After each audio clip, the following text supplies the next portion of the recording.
Today I'm going to review Miracle Space Race.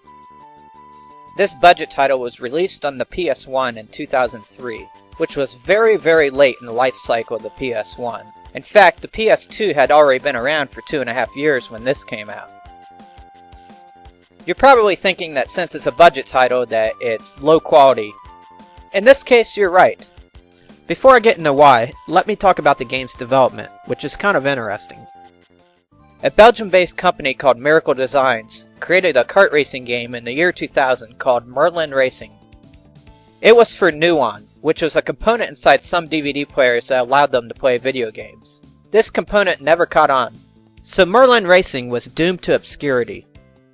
Later in 2003, Merlin Racing was broken down into smaller pieces and released as 4 budget titles for the PS1. XS Airboat Racing, ATV Racers, Rascal Racers, and Miracle Space Race.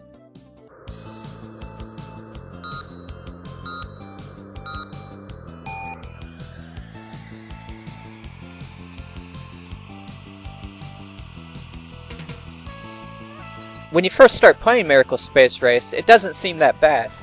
The movement of the raceway is silky smooth, and it has great music. But after a few laps, you start to notice that this is just a bare-bones kart racing game. There are only 9 tracks to race on, but they might as well be counted as just one giant track since they all look the same. As you're zooming around these tracks, everything feels barren.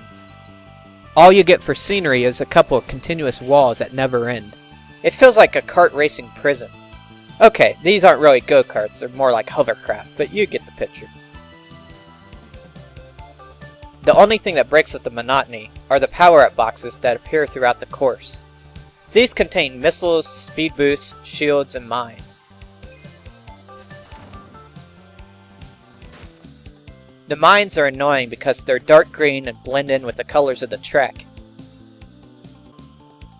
By the time you see one, you have already run into it.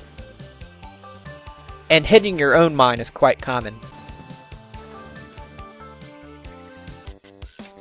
The characters in the game are as barren as the tracks.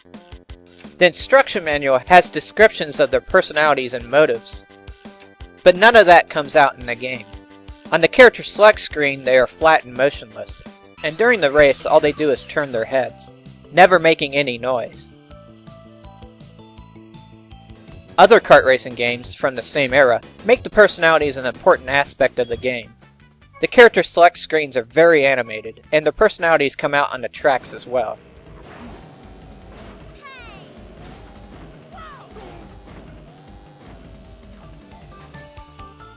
Miracle Space Race has 3 modes: Tournament, Arcade, and Time Trial. Winning races in the Tournament mode will unlock tracks, characters, and a harder difficulty option. It's a modest amount of stuff that most players will be able to unlock in just one day. One thing that caught me off guard is the lack of a multiplayer mode. There's not even a 2-player mode. It definitely makes the game look like a weak effort. In fact, I think that sums up the game nicely, a weak effort.